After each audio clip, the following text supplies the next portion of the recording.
Progression on me, progression on three. No plugins. Haku. What's up, King? Man, thanks for having me, bro. How you feeling, bro? Man, you know, just trying to keep my head above water with all this pandemic and just crazy commotion going on. Bro, we're gonna talk about all that tonight, bro. I bet. First thing that I want to talk to you about, bro, we're gonna jump straight into it. You still down with Wafir? Oh yeah, still down, always. I got the t-shirt to show it right now. Straight up. It's my team. What chain you got on your neck right here, bro? Deadass is an ocarina, bro. You ever heard of them instruments? You ever play Legend of Zelda? I remember Zelda. Ocarina of Time is where it come from. It's a six. It's from Zelda, or basically Zelda got it from something else? Well, technically it's a 6-hole, while like the Legend of Zelda is like a 10-hole ocarina, and it's really really different than like a traditional one. But this one's a 6-hole pendant ocarina with a spirit entity named Kokopelli, and it's supposed to be a spirit of fertility and music. Is it an instrument? Mm-hmm. That's an instrument.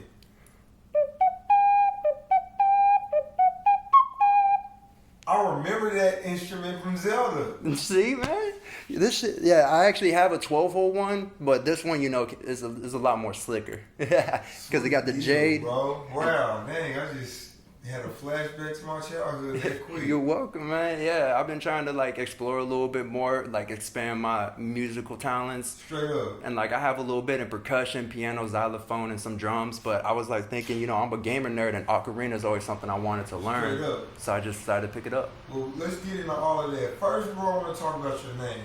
Okay. Explain that. Where did it come from? It's kind of cheesy. I got it from the Naruto anime, cause the first villain they technically fight is this guy named Zabuza, who's like this like master swordsman of like this water tribe, and he goes up against Kakashi, which is the teacher to Naruto and like Sasuke. Yeah. But Haku was really their first enemy in my opinion, because he had them trapped in those ice shield, and I don't know, just the story of how like he was just some kid who didn't have a purpose growing up, and then like have like any real like main goal to like be able to like, you know, pick themselves up until they met Zabuza. And then he ended up dying, and Zabuza went out in a blaze of fire, basically, just taking out people with only his mouth and a kunai. And so I just thought, you know, Haku just had that real deep story of just like being a kid who was just picked up by like the wrong guy, because Zabuza was a rogue ninja, AWOL and all. And so I just thought I'd just resurrect him in my own image, because for one thing, like I've always had my own problem trying to figure out what my focus would be in life, and then when I picked up rapping, I finally figured it out, and I always had a hard time choosing my name. And then I watched the Naruto anime again from the beginning to end, and when I saw that, I was just like, that's my new name. Straight up. So, new name, what did you go by before? Supertramp. And actually my Supertramp. Supertramp. Okay. And that's even deeper. It's from this book called Into the Wild, where it's about this guy who destroys his whole identity. And if I remember specifically, he chose his name to be Alexander Supertramp. And really, a tramp in like Old English is someone who like, you know, is either like a hobo or someone who actually carries heavy burdens. And so one of my old homies actually had that as his gamer tag, and sadly, like R.I.P., he passed away at a young age, and that was a name that I decided to take up when I started writing. But just going through the years, and then, you know, having a few people help me along the way, like a mentor or two, I just decided that like Supertramp was something like of a sub name. So now my whole stage name and technicality is Haku the Supertramp. Deep. See, I didn't know that Supertramp was part of it. Yeah. I don't put it out there too much right now, because, you know, I'm just trying to get people used to like Haku. This dude is, when they look at my face, it's Haku and whatnot. Yeah. And then the Supertramp's just going to come along with the ride. Straight up.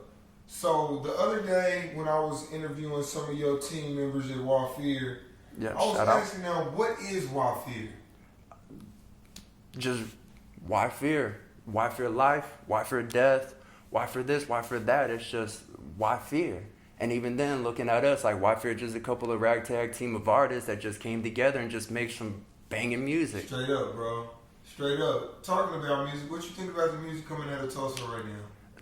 I think it's actually pretty amazing. Like, just the amount of people that we have here in Tulsa who just have different ways of expressing themselves, just like whether it's singing, rapping, or doing like a melodic rap flow or whatever. It's like, even just last night I was hanging out with the homie Team Buckets, and his cousin J Lil. He was freestyling with us, and he just did this Jamaican flow out of nowhere. Yeah. And it just threw me off, and I was just like, bro, that's dope. Yeah. And like even Jack De Niro come out with a whole bunch, especially he God, I forget what remix he did, but he did a remix, and that shit blew my mind too. Yeah. So it's just really we're just an underrated city at this point. We're underrated. Like we kind of building ourselves up, but right now we got the talent here. Like people don't understand. Tulsa come in with so many cold hard artists, and it don't even just stem from rap. We got some tight singers too that just sing their ass off. So who's some of your favorites in the town?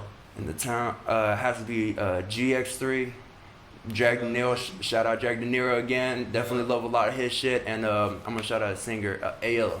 Ayla. I love her. Jack De Niro. Jesse, all of them. I love all of them. I've been able to work with all of them, and all of them just are very great minds. Straight up. Now let's talk about your music, bro. What kind of genre would you put yourself in? Metal rap. Metal rap. I like to do a lot of screamo. I like to be a rock star, man. And then again, I growing up listening to Machine Gun Kelly and Eminem, I just like come in with some tight bars too. So I don't know. I'm just a new type of artist in a sense, because really metal rap's still a underground type of thing I've noticed, and I just want to try to bring it into the popular stream, or like at least in the mainstream. I see you rocking the grill, bro. Where do you find some of your inspiration from? Man, just Texas swag, really. Like, and to be honest, I used to be like saying that it was just from the Southern, because I went to Georgia and that's where I got these grills. Yeah. And just everybody at my work was just rocking some grills. I'm just like, man, I want some. Then one day I got a fat check and I was just like, bam, gonna give me them grills, man. And the next day and the day after, I was just rocking this shit. Everybody was complimenting it. So, but like, I started hanging out with this one dude, I forget his name.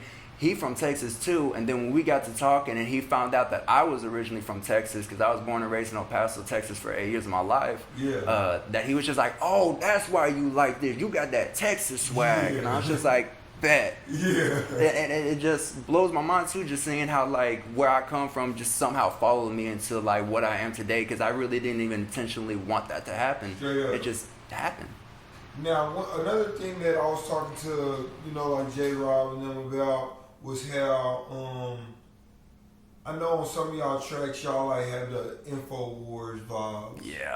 Yeah, and really I have to give that up to J-Rob, because he's the one that definitely tries to put us in and try to make sure we look at the finer details of what's going on in life. And we just like, and it's just like, making sure that music come with a message, some substance, just something that'll help it transcend the ages. So that way, if another generation going through the same thing we are, they have something to bump to help them figure something out, or maybe come up with an idea. And that's one part of it. Give me some more aspects of the type of things that you talk about in your music. Really, I'm almost like a dark aspect type of artist. I kind of want to paint scary pictures almost in a sense, and also just try to keep it real. And usually I just try to be just blunt about it. Just try to make sure I get some blunt, honest truth, and sometimes maybe even take a certain perception and take it and put it in a new light. Give people a new perspective on things. Mm-hmm. Straight up. And also kind of like MF Doom kind of thing, trying to be like the villain in the rap game, but really I'm kind of like a savior in a sense. Just something like that. Straight up, I respect that, bro. You got any videos coming soon? At the moment, me and T Buckets are trying to figure out some videos for two of our songs, 317 and This Is War. We're trying to figure out the right times and right spots to try to get them videos made up and released. What kind of songs are those? 317 is really a fun one that me and him freestyled, and it's just a real banging track that people just can bump in their cars. And This Is War is just us trying to go at the haters. But like the cool thing about it is that it's almost like we're rapping the verses to each other. Oh, okay. So got you. So it's just, I don't know. Me and him have really fun, and I feel like just like the idea of what we're trying to like put or trying to like say is just some artistic type stuff. Yeah, just something for what is it for the culture? What you saying? Oh man, for interpretation. Got you. Interpretation. Got you. Straight up, bro. I dig it. So when you make music, would you say that you primarily trying to inform people or trying to entertain them? Right now it's kind of in between because I'm trying to get my name out there, but I've been trying to write some songs that like really kind of like has them try to learn something. Straight up. Because I'm not really one of those types that's all too preachy, but then again, I do have some things that I want to say, and I'm just trying to make sure I say some of them things. Straight up, bro. So what's your background before music like? Like I was mostly just like a swimmer, a gamer head, and just mostly just really a hermit type of kid, and just hanging out with a small group of kids. I really just before music, I didn't even know what I was trying to do. I didn't even think of going to like. I did actually go to Tulsa Tech for like IT technician, but I kind of flushed that down the shitter. When you're a junior and senior in high school and you going to college, you are not making the right decisions. To be honest. That's how you feel, bro. That's how I know, bro. I went to that place a little bit influenced. Yeah, I dig it. But then again, school just wasn't for me. I'm just a scholar of life. I just try to pay attention to everything around me and just learn from things that pique my interest. Different structure, different folks. Is yes. What I like to say. So, if this is somebody's first time ever hearing about you, just their first time seeing you on that screen right there. Right. What's one song or video that you would tell them go check out to get a good first take on you? Who I Am from my Sneak Out demo on SoundCloud. Because that one I wrote as like an introductory to who I am. Yeah. Like even the hook is just who I am, no one too special. Straight and up. I just straight up I just go hard on that beat and just try to show you that I'm just a hardcore artist that just either wants to entertain you, or maybe if you listen a little closer, I got a message for you too. When I asked you about your genre, did you say metal rap? Yep. Do you feel like you're the only one in your lane, or you kind of feel like it's a thing? To be honest, I've been inspiring some of the crew in White Fear to kind of like take on a bit of some metal rap. Like T-Buggets Fruit and Vegetables has a few like screamo stuff from me. Yeah. J-Rob's upcoming project 666 is supposed to have a few screamo verses from me as well. Straight up. And the homie Devin, he actually do a real good screamo. Yeah. Like I even have him try to hop on. What makes a screamo good? Really, it's just. Explain it to a person who's unfamiliar to it. You know what I mean? It's just really the feeling, because like there's a certain band that I can really reference right now. Suicide Silence, a great band. Before Black Crown, everything like the music they made was amazing because of their main vocalist Mitch Luker, if I'm pronouncing his last name right, and he was just one of those artists who was like he was like one of those artists that came from the crowd and not only had a voice but really put in the work to make sure he kept that voice, and was just an all around good guy and blah blah blah. And it's just that when he screamed, it's like even though like in interviews and stuff he seemed like he was calm or something like that, but like in his music you can definitely tell that he had that inner rage, that he had that feeling of power in him. But then after Black Flag, after he sadly passed away, the new guy they put on, I listened to like 2 or 3 songs off of their like album after Black Crown, and I just couldn't finish it. Yeah. It just didn't hit right. Yeah. It's like a feeling. It's hard to find replacements. Oh, it's hard to find replacements, but like I don't know. They could have taken it into a new direction, but the way that he did it, it just didn't have this like any like feeling that made me want to like continue to listen to them. Yeah, I feel you, bro. So, how long have you been making music? I've been making music really for the past 2. I've been like finally able to make music for the past 2 years, but I've been writing for like 5, 6, 7 years. How did you start getting into the studio? Just being around homies that do music, like being around J-Bro really, cause like he, especially when I came back from Georgia in 2018, he just came up to me. It's just like, hey, do you want to hold my studio equipment and have a studio in your house and blah blah blah. And I was just like, bro, you already know I want to do that. And he was already asking me to be on Wi-Fi too. Yeah. So I was just like, really, that's more. J-Rob's good people. Oh yeah, he really like a bunch of my networking come from him. So all I got is love for him. So it's that. What am I saying? Yeah, I lost my train of thought for a second there. Bro. I got somewhere we can take this. So I know you only been dropping for like the last 2 years, give or take. Do you feel like right now you being slept on, or you kind of get the recognition you deserve? I feel like I'm being slept on, and cause we for one thing, it's also because like I haven't really been putting much stuff out, which I do take responsibility for that because I got that like insecurity artist thing going on in my head, but it's still just like I don't know, I feel like everybody pay attention more to my other crew members than me, and really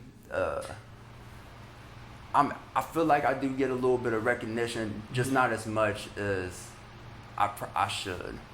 Straight up. Usually I'm not trying to be egotistical, but I feel like I should have a little more props than I get. For sure. I mean, you know, it comes with time. If you don't got it yet, you know what I'm saying, with the consistency. All I got is patience.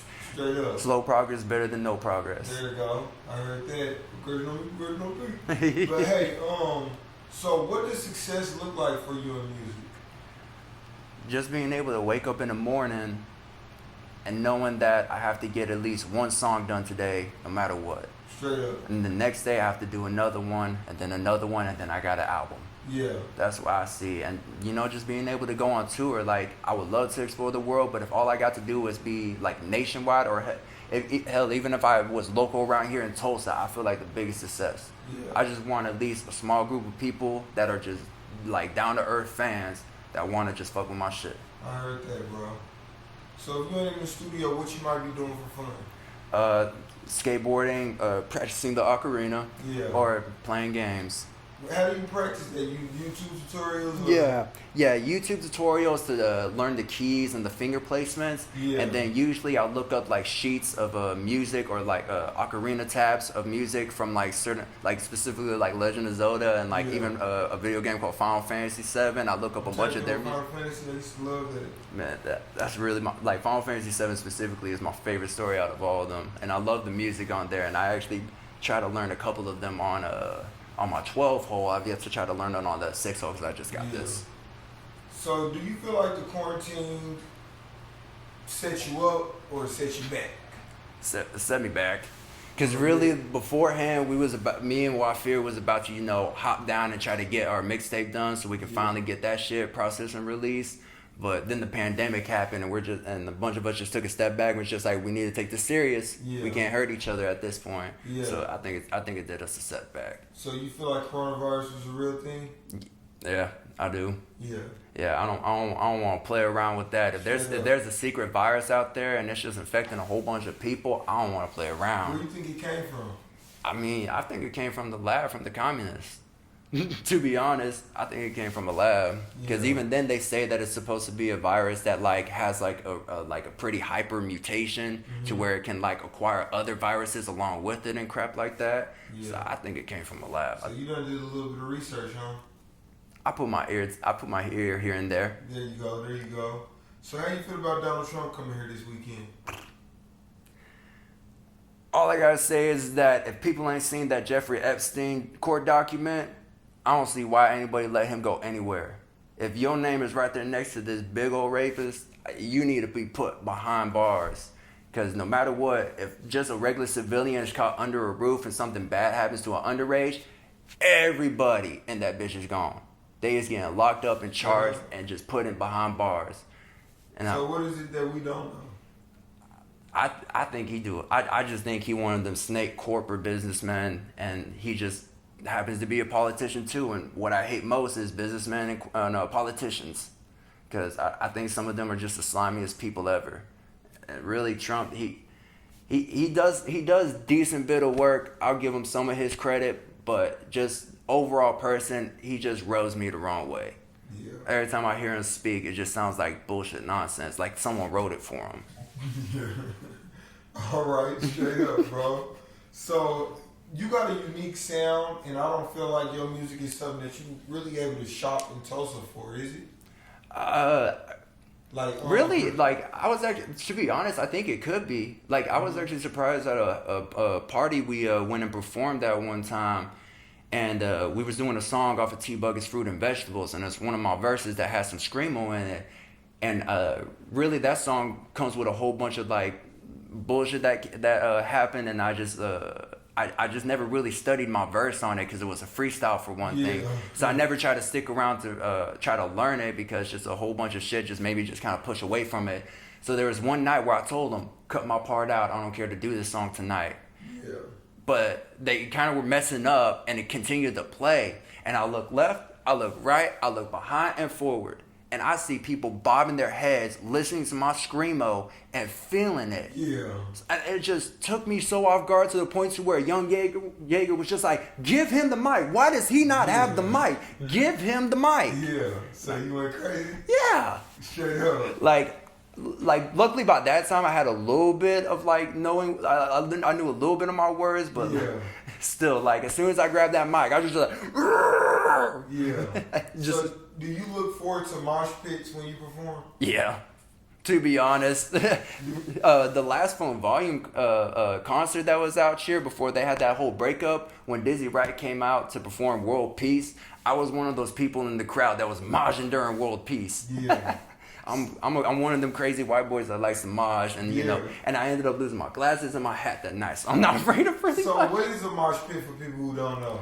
Is where you just form a circle and you just go boom, just run right into people, just no mercy. Some dudes will just like, some big dudes just come out of nowhere and will throw your ass. Like, I'm skinny. I've been thrown a few times in the mosh pit. So do punches get thrown and stuff like that? Oh yeah. Like really, if it gets too serious, oh yeah. If it's just like, if it's like a good mosh pit, it's just where everybody's just like really running into each other, you know, just like pushing each other back, and it's rough and stuff like that, and you might get hurt. But like if it gets too serious, that's when the fists start flying.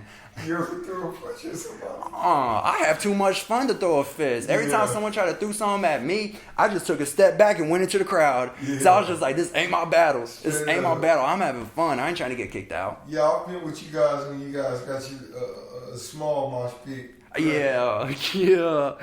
Oh man, yeah. We always be trying to start them shits really at like the rabbit hole and whatnot. Straight up. But do you use YouTube beats?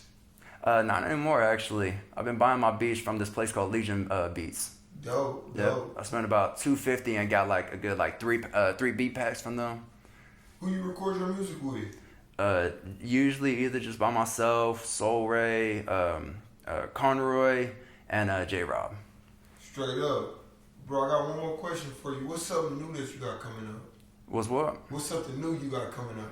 Really, I'm trying to like work my way and get some artwork so that way I can release my first official metal rap project called Calm and Collect, Volume 1. Because I plan on this being a little bit of a series to kind of help test the waters with the screamo a little bit. And then I got This Is a Joke in the works right now. Just kind of more of a hip-hop project, but also with a lace with a little bit of my metal rap. Straight up. Well, we looking forward to hearing it, bro. You got any shout outs or last comments that you want to make? Yo, shout out to Wi-Fear. Go check us out on YouTube. Wi-Fear channel. Shout out to my boy T Buggus. He wasn't able to make it because the boy got to work and make that money. That's right. And then shout out to King Spencer for setting all this up and showing love to everybody in Tulsa. Salute, bro. Where they gonna follow you at? Man, y'all can find me on Instagram right now. I ain't got a Facebook or Snapchat. You can look me up on Instagram on official Haku. Instagram, you can look me up as Mike_Blevins597. Straight up. Well, that's no plugins. Wafir's Haku up in this thing. This your first interview? Technically my second. Second? Okay. I was about to say, and I get to get this credit for the first interview, but dang, it's the second. Yeah. But hey, y'all, that's Haku. Stay tuned. More content coming soon. We out of here. Progression on me, progression on 3. 8,000 league. Shit on here we go. Like this. Look, 7 days a week.